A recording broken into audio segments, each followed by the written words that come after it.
नमस्कार, मैं हूं अवनींद्र आशुतोष। आपका बहुत बहुत स्वागत है हमारे खास कार्यक्रम 695 में।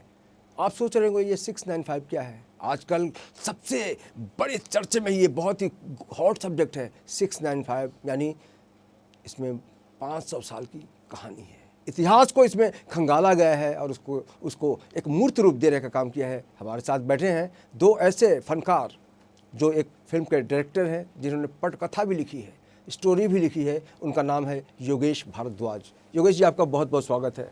जी धन्यवाद, बहुत बहुत। और हमारे साथ हैं एक प्रमुख भूमिका निभाने वाले, एक ऐसे कलाकार जिन्होंने बहुत सारा किरदार किया है, लेकिन अभी गदर के ज़रिए उन्होंने आपने उनको देखा होगा और इस फिल्म में आपको 695 में अटल बिहारी वाजपेयी के रूप में आपको दिखेंगे। शैलेंद्र गौड़ हमारे साथ हैं। शैलेंद्र जी, बहुत बहुत स्वागत है आपका। धन्यवाद। सबसे पहले तो आप दोनों को बहुत बहुत बधाई कि इतना जटिल विषय आपने चुना, जिसकी कल्पना हमने तो कभी नहीं की थी कि आपकी जो फिल्में हमने आज तक देखी हैं उसको अलग अलग रूप में हमने विभाजित किया है, उसके बारे में बातचीत की है, लेकिन ये जो है ये बहुत ही कैसे कब ख्याल आया इसका? ये ख्याल तो उसी दौर से था जब 1992 में ये ढांचे को गिराया गया था जी। तभी से ख्याल आया था, लेकिन कोई ऐसा मौका मिल नहीं रहा था कि इस पे फिल्म बनाई जाए। तो ये 2022 में मेरी मुलाकात हुई श्याम चावला जी हैं जो रायपुर से हैं, उनसे मुलाकात हुई। वो एक फ़िल्म बनाना चाहते थे, तो उन्होंने मुझसे कहा कि ये राम मंदिर के ऊपर आप एक सब्जेक्ट लिखिए, हम उस पर फिल्म बनाना चाहते हैं। मैंने कहा जी ठीक है। तो मैंने तब से ये जो पहले कभी जहन में बसा हुआ था उसको खंगाला और फिर मैंने उसके बारे में रिसर्च की, और रिसर्च करने के बाद में मैंने एक फर्स्ट ड्राफ्ट मैंने बना लिया। बना के मैंने उनको सुनाया, उन्होंने बोला बहुत अच्छा है, इसको अब आप पूरा कर दीजिए। उन्होंने सुनते ही जय श्री राम बोल दिया? हाँ जी, जय श्री राम, बिल्कुल बिल्कुल जय श्री राम बोला, और बोला आपने वही लिखा है जो बिल्कुल मैं सोचता था। तो वो लिखने के बाद पूरी स्टोरी कंप्लीट हुई, स्क्रीन प्ले उसका कंप्लीट हुआ, उसमें तकरीबन रिसर्च वगैरह सब चीज़ें मिला के 6 महीने का समय उसमें लगाया। उसके बाद हमने वो आदेश के अर्जुन जो हमारे डायलॉग राइटर हैं उनको मैंने वो सौंप दिया पूरा। फिर उन्होंने उसमें डायलॉग्स लिखे और इतने अच्छे संवाद लिखे कि लोग जो है मंत्रमुग्ध हो जाएंगे। बिल्कुल। और शैलेंद्र जी, आपका एक पुराना सफ़र रहा है जी, बहुत पुरानी यात्रा को भी हमने देखा है। योगेश जी के साथ कैसे जुड़ना हुआ? योगेश जी के साथ तो मैं 4 फिल्में कर चुका हूँ इससे पहले, तो काफ़ी लंबे समय से 2005 से शायद मेरी मुलाकात है। चूँकि वो सात बंगला में एक ऑफिस होता था, मैं वहाँ पर मिलने के लिए गया था और वो दूसरी फिल्म की प्लानिंग कर रहे थे। शबनम मौसी बन चुकी थी तब तक, वो दूसरी फिल्म की प्लानिंग कर रहे थे। तो उस दौरान मेरी मुलाकात हुई थी पहली बार 2005 में। तो फिर मैं लगातार जो उनकी फिल्में रही सब में मैं काम करता रहा। और अब आके आप सवाल शायद यही पूछेंगे कि जो अभी फिल्म की है आपने, ये कैसे हुई। तो ये योगेश जी तो ज़्यादा बेहतर तरीके से बता सकते हैं, उन्होंने मेरे अंदर कैसे अटल जी को देखा और कब देखा। तो वो तो इन्हीं की आंख है, इनका मैं बहुत शुक्रगुजार हूँ, आभारी हूँ कि इन्होंने मेरे अंदर अटल बिहारी वाजपेयी जी हमने वीर सावरकर के रूप में इनको देखा है हमेशा जी, लेकिन अब वाजपेयी जी के रूप में इनको देखूंगा। योगेश जी, कैसे कैख्याल है कि इनको वाजपेयी ही बनाया जाए? जैसा शैलेंद्र जी ने बताया कि 2005 से हमारा राब्ता है एक दूसरे से, साथ में फिल्में भी, चौथी फिल्म ये हो गई है। तो एक्चुअली मैं ना, आपको पता ही है, मैं फोटोग्राफी करता था और मैं पेंटिंग भी करता था।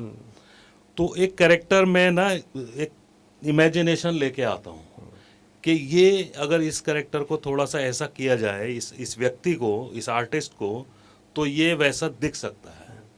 तो एक्चुअल मेरे दिमाग में जैसे ही वो मैंने लिखा अटल बिहारी साहब का, जो श्रद्धेय अटल बिहारी साहब का जो मैंने सीन लिखे, तो मुझे दिमाग में तुरंत शैलेंद्र गौड़ आया। वाह। और आप यकीन मानिए, सबसे पहली मेरी कास्टिंग शैलेंद्र गौड़। बहुत बढ़िया, बधाई हो। Thank you.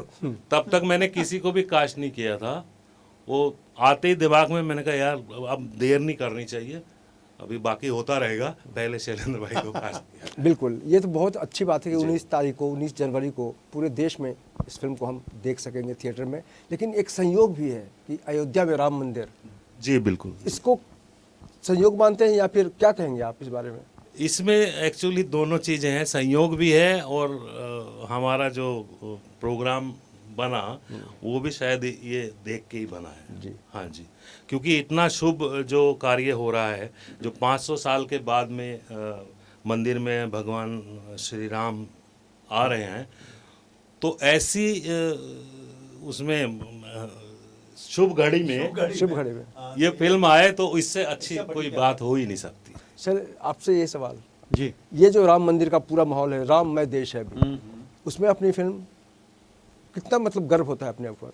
देखिए, हम बचपन से रामलीला देखते आए, तो राम एक ऐसे चरित्र हैं जो घर घर में बसे हुए हैं, दिल दिल में बसे हुए हैं, और उनकी जो 500 साल की एक यात्रा कह सकते हैं हम, और उसमें छोटा सा एक दिया हम भी जला दें इस फिल्म के माध्यम से, बिल्कुल। तो भगवान तक हमारी भी जो आवाज बिल्कुल, पहुंच जाएगी। बिल्कुल, और बहुत हम तो अच्छी। यही चाहते थे कि ये फिल्म सारी दुनिया देखे, और ये ऐसा समय भी है कि राम में हो रहा है पूरा भारत, और योगेश जी ने बड़े मन से ईमानदारी के साथ फिल्म बनाई है, और मुझे लगता है कि ये जरूर लोगों को पसंद आएगी। और इतिहास और संस्कृति के बारे में जानना आज बहुत जरूरी है, और ये फिल्म हमारी इतिहास भी बताएगी और संस्कृति भी बताएगी। बिल्कुल। आप इतने पके हुए एक्टर हैं, मतलब इतने मैच्योर एक्टर हैं आप, कि आपसे पूछने का मतलब नहीं, लेकिन पूछने की इच्छा हो रही है जी। कि हर एक्टर कोई ना कोई तैयारी करता है किरदार के लिए। जैसे आपने सावरकर के लिए बहुत मेहनत की थी, जी। अटल जी के लिए क्या स्पेशल किया आपने? देखिए, अटल जी के लिए एक चीज़ थी, मैं ये बोलना चाहता हूँ, सुबह भी मैंने एक इंटरव्यू में बोला है कि अटल जी का रोल करना बहुत चुनौतीपूर्ण है, दिखता आसान है मुश्किल। बिल्कुल।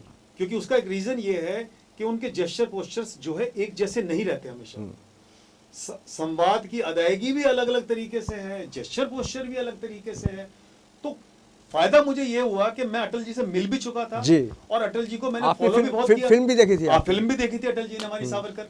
तो मुझे जो है, और मैं उनको प्रशंसक हूँ बहुत बड़ा उनका। तो जब आप प्रशंसक होते हैं और आप रिसर्च करना जानते हैं और ऐसा कैरेक्टर की चुनौती मिलती है आपको, बिल्कुल, तो कुछ ना कुछ कोऑर्डिनेशन आपका ऊपर वाला भी बिठा देता है, और श्री राम ने बिठाया और सबको अच्छा लगा ये चरित्र करते हुए। हाँ, लेकिन मैं ये कहता हूँ कि है मुश्किल काम ये बहुत, क्योंकि अगर आप हाथ कुछ उठा रहे हैं और भाषा कुछ अलग बोल रहे हैं, संवाद का हाथ के साथ कोऑर्डिनेशन, पूरी बॉडी के साथ कोऑर्डिनेशन होना बहुत जरूरी है। बिल्कुल। हम चाहेंगे कि हमारी ऑडियंस एक सेकंड के लिए आपका वो एक्सप्रेशन देख ले, जो भी आपका शोर अच्छा याद आ रहा है, तो अटल जी वाला। देखिए, मैं तो ये चाहूंगा कि आप फिल्म देखें तो ज्यादा नहीं, फिल्म तो देखेंगे, कुछ संवाद मत बोलिए, खाली एक अंदाज दिखा दीजिए, जो आपने जो लहराया है हाथ, वो तो मन में बसा हुआ है मेरे। मैं चाहता हूँ हमारे दर्शक भी एक बार चलिए, आप फिल्म तो देखेंगे ही हम तो। आपकी जो है ये अनुरोध है, तो मैं थोड़ा करने की कोशिश करता हूँ।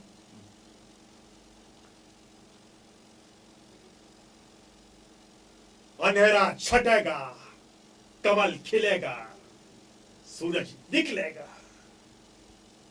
क्या बात है, वाह वाह, बहुत खूब। इसमें जो मिठास है, इसमें जो खुशबू है ना जी, दर्शक और बखूबी महसूस करेंगे। और बताओ डायरेक्टर जी जी, आपके मन में क्या चल रहा था फिल्म के शूट के दौरान? बहुत सी तकलीफें आती हैं एक डायरेक्टर के सामने, इतने बड़े बड़े स्टार आपके सामने आए, गोविंद नामदेव जी हैं, अखिलेंद्र मिश्रा जी हैं, बाकी लोग भी बहुत अच्छा काम कर रहे हैं, तो किस तरह से सबको? चक्कर ये था, मुझे सबसे ज़्यादा चिंता ये थी जी कि जिन एक्टर्स की मैंने डेटें जितनी जितनी ली हुई हैं, इसमें बहुत एक्टर हैं, इसमें तकरीबन सब मिला के 35 से 40 कलाकार हैं, और ये एक जर्नी है फिल्म कि थोड़ा ये, फिर वो पोर्शन, फिर आगे का, फिर ये सन, फिर वो सन, ऐसे ये 1858 से लेके और ये 2020 तक की कहानी है। तो इसमें बीच में बहुत सारे कैरेक्टर आए, तो मुझे चिंता यही थी कि किसी की डेट वेस्ट ना हो जाए या किसी को ज़्यादा दिन रोकना ना पड़े। बिल्कुल। तो इसमें खर्चा भी बहुत होता है और ऐसे उलझने भी बहुत होती है, लेकिन मेरे प्रोड्यूसर की तरफ से मुझे कोई ऐसी बंदिश नहीं थी, और ये ऊपर भगवान जो श्री राम जी जो आशीर्वाद दे रहे थे, उनका ये आशीर्वाद रहा कि एक दिन भी मेरे किसी का ज़्यादा नहीं हुआ और एक दिन भी किसी को वेट नहीं करना पड़ा।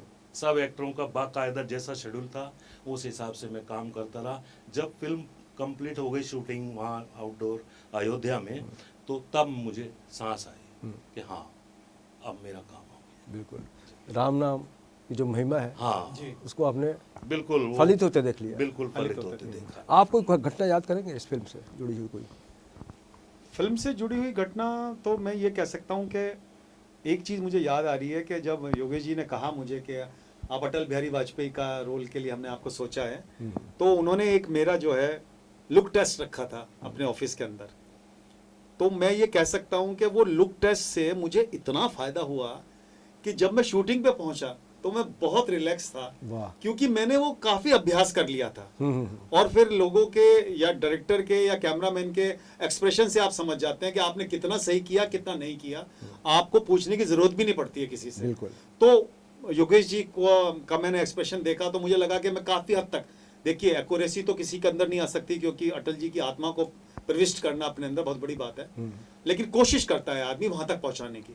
तो वो मैंने कोशिश की और थोड़ा उनको लगा कि हाँ यार ये थोड़ा बहुत इधर उधर होके थोड़ा जी। और तैयारी के साथ आप बढ़ सकते हैं आगे। तो मुझे तो यही है कि मुझे पहली घटना जो है वहां की याद नहीं है, यहाँ की बहुत अच्छी तरह से याद है जो मेरे स्टूडियो में हुआ, और वो मुझे फायदा हुआ वहां जाकर कि मैंने जो है फिर वो हूबहू जो है उतार दिया अपना जो सोचा हुआ था। और जहां तक तैयारी की सवाल है तो ये है कि अटल जी के बस जेस्चर पोस्चर पे ज्यादा तैयारी करनी पड़ी आवाज के साथ साथ। ट्रेंड एक्टर तो आप हैं। हाँ डायरेक्टर तो है ही, क्योंकि लोग स्वीकार करते हैं, अच्छा लगता है कि जो हम काम करते हैं पसंद बहुत, करते हैं बहुत लोग। अच्छा। हमारा यही काम है कि हम लोगों तक पहुंचे, दिलों तक आप पहुंचे। पूरी तरह संतुष्ट हैं अपने किरदार से? मैं बिल्कुल, मैं अपने किरदार से पूरी तरह से संतुष्ट हूँ। आप बताओ, राइटर डायरेक्टर संतुष्ट हैं? बिल्कुल बिल्कुल संतुष्ट नहीं होता तो वहीं कट करके बोलता दोबारा करो। इसका मतलब ये है कि जब अटल जी संतुष्ट हो और योगेश जी संतुष्ट हो तो आपको भी संतुष्ट होना पड़ेगा, क्योंकि बहुत मेहनत से इस फिल्म को बनाया गया है। और निश्चित रूप से कहा जा सकता है कि जब दिल से, आत्मा से, तन और मन से आदमी जुड़ जाता है तो सफलता एक न एक दिन मिल जाती है, जिसका नाम ही होता है 695। 695 ही क्यों? हाँ 695 इसलिए रखा, हमने बहुत सारे टाइटल्स सोचे थे लेकिन जब रजिस्टर्ड करने गए तो सारे टाइटल बुक मिले। कहीं राम जन्मभूमि, राम मंदिर, अयोध्या, अयोध्या भूमि, ऐसे हजारों टाइटल रजिस्टर्ड थे। तो जब कहानी तो हमने लिखी थी पूरी शुरू से लेके एंड तक, तो उसमें ये 3 तारीखें बहुत महत्वपूर्ण आई। पहली तो आई 6 दिसंबर 1992, जिसमें कि ये ढांचा जो ध्वस्त हुआ था, एक वो तारीख। दूसरी तारीख आई जो जजमेंट 9 नवंबर 2019। और तीसरी तारीख जो आई वो 5 अगस्त 2020 आई है, मेन जो थी। तो हमने कहा क्यों ना फिर ये 695 ही रख लिया जाए। तो सब ने समर्थन किया, प्रोड्यूसर ने भी हमारे बोला नहीं ये करेक्ट है, इसी को रखिए। बिल्कुल। और एक फिल्म हम देखते थे पूरे, मतलब पूरी दुनिया में वो फिल्म देखी जाती थी 007। वहीं से कहीं ना कहीं से नंबर का खेल चालू हुआ इंडस्ट्री में, और भी बहुत कुछ किया जा सकता है। लेकिन फिल्मों के इतिहास में अगर हम इस नंबर की बात करें तो शायद किसी ने बहुत कम सोचा होगा नंबर के बारे में। हाँ आपको बहुत क्या कम लगता ही है? सोचा गया इस बारे में। बिल्कुल।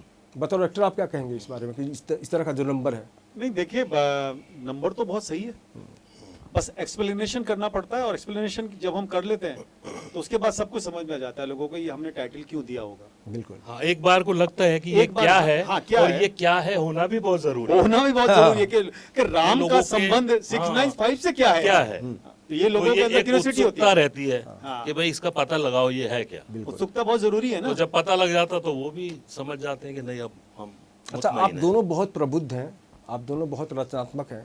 एक सवाल करने की इच्छा हो रही है कि देश में जिस तरह से राम जी की चर्चा हो रही है, राममय देश हो गया है, कुछ लोग पचा नहीं पा रहे हैं इसको, राम का विरोध कर रहे हैं, मंदिर का विरोध कर रहे हैं। ये जो सियासत हो रही है, बतौर कलाकार आप लोग क्या सोचते हैं कि कितना सही है? तो जी नहीं, विरोध देखिए, विरोध करने वाले तो वो देखते नहीं है कि राम का विरोध करें, कि देश का विरोध करें, कि किसी और व्यक्ति का विरोध करें।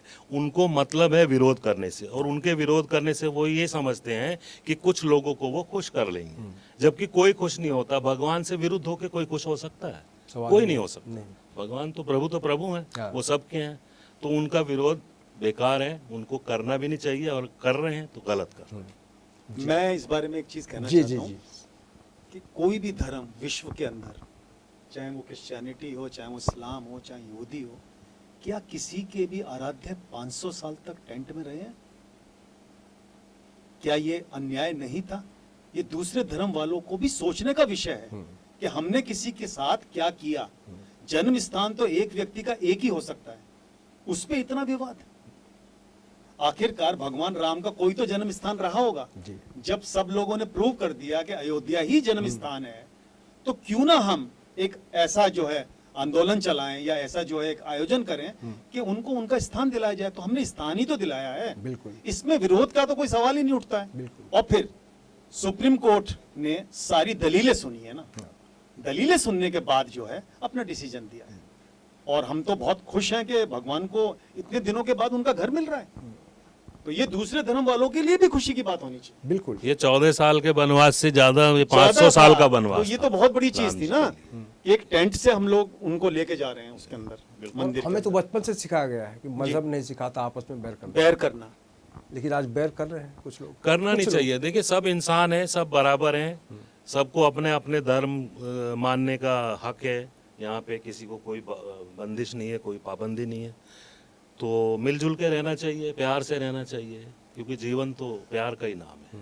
आपकी आवाज़ सुन के ऐसा लग रहा है कि आपने तो हर किरदार को जिया होगा फिल्म में। जी।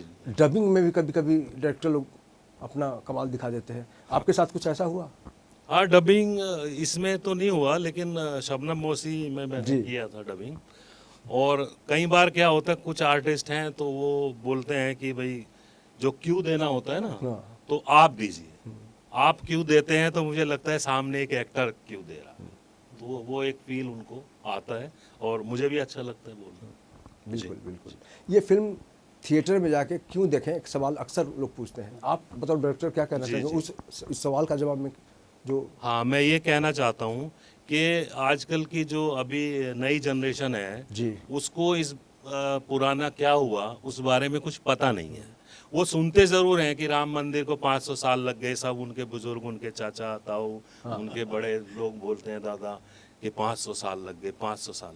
लेकिन उनके दिमाग में एक सवाल रहता है, यार 500 साल लगे क्यों? तो वो 500 साल क्यों लगे, वो उनको मैं दिखाना चाहता हूँ बिल्कुल। वाह। कि ये 500 साल इसलिए लगे ताकि उनको ये जानकारी हो जाए, अच्छा ये था इसके पीछे। जाहिर है अभी आप 695 में बहुत बिजी होंगे। आने वाले दिनों में अगर कुछ हिंट देना चाहें हमारे दर्शकों को जी, कि जी। आपकी जो कार्यशैली है, आपकी जो गति होगी, उसको हम कैसे देखें? आने वाले समय में मैं उसको जरा आप एकदम क्लियर कीजिए, क्या आप पूछना चाहते हैं? बतौर डायरेक्टर आप क्या क्या देने वाले हैं हमारे इंडस्ट्री को? हाँ, आगामी प्रोजेक्ट आगामी प्रोजेक्ट आगामी प्रोजेक्ट की बात कर रहे हैं। आगामी प्रोजेक्ट तो कोई भी पूछ सकता है। आने वाले दिन में आप क्या क्या करने वाले हैं? देने वाले हैं, वो कहने का मतलब। देखिए मैं एक्टर से पूछते हैं आपकी आने वाली फिल्में कौन सी है, पहले इस तरह से लोग सवाल करते थे। देखिए हाँ, देखिए एक्टर से तो आप पूछ सकते हैं, क्योंकि एक्टर तो 2-3 फिल्में 4 फिल्में करते रहते हैं, और मेरे जैसा डायरेक्टर तो एक फिल्म करता है, वो भी बहुत कई साल में करता है। तो अभी फिलहाल मेरे पास सब्जेक्ट तो बहुत अच्छे रेडी हैं और 1-2 जगह चर्चा भी हो गई है, लेकिन अभी वो फाइनल मैं बोल नहीं सकता कि मैं क्या कर रहा हूँ। मतलब लेकिन बिजी हैं आप हाँ, प्रोजेक्ट्स में? बिजी हूँ, लेकिन ये मेरा वादा है कि मैं और बेहतरीन चीजें ही लाऊंगा। बिल्कुल। और आपसे उम्मीद भी यही है? जी बिल्कुल, अलग अलग थलग चीजें। जहाँ उम्मीद बढ़ जाती है वहाँ नाउम्मीदी का चांस कम हो जाता है। बतौर एक्टर आप क्या कहना चाहेंगे दर्शकों को कि आप किन किन गतिविधियों में बिजी हैं आजकल?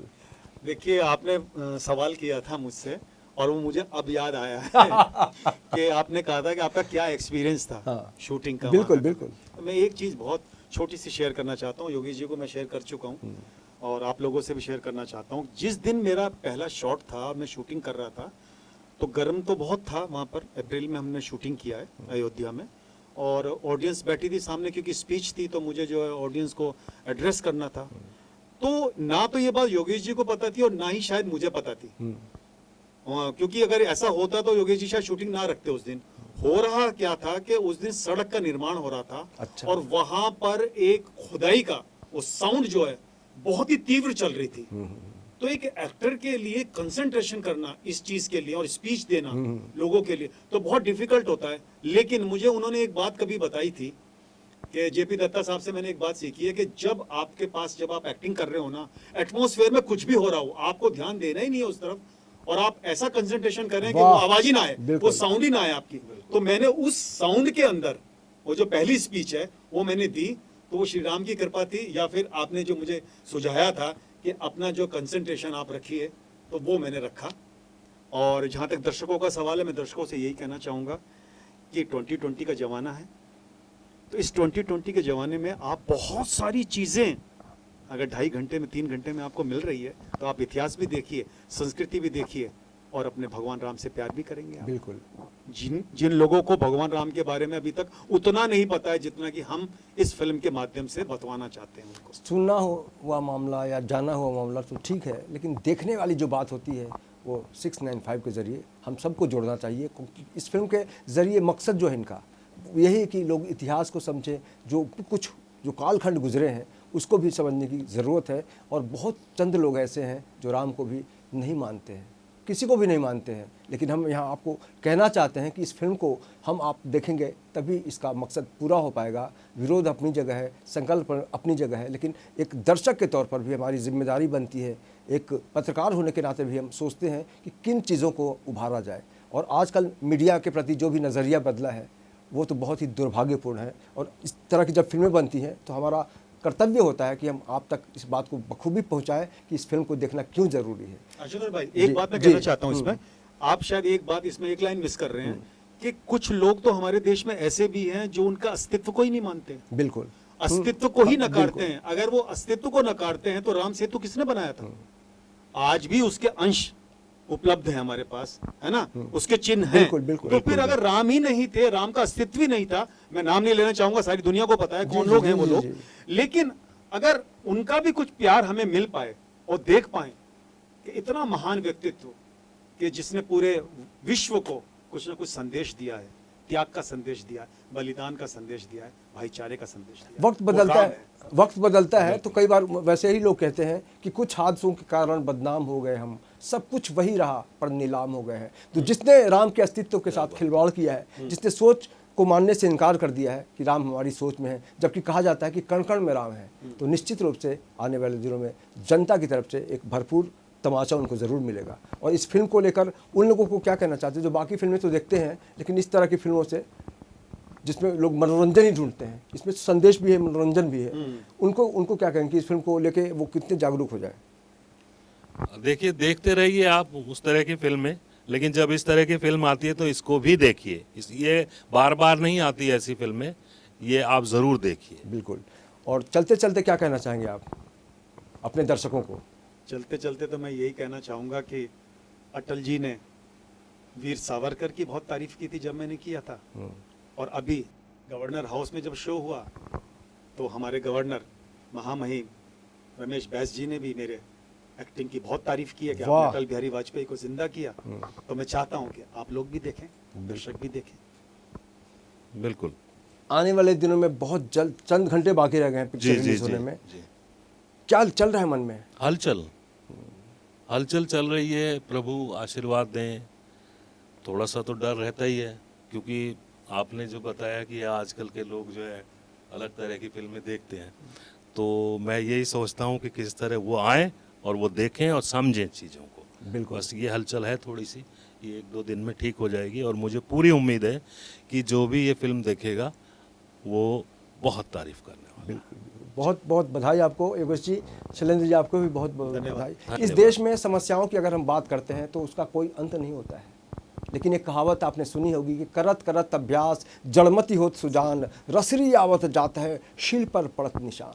तो प्रैक्टिस से इंसान कहीं तक पहुंच सकता है, कहीं चांद तक। आज सूरज की भी बात होती है, लेकिन बतौर फिल्मकार योगेश भारद्वाज ने एक लंबा अनुभव सीखा है।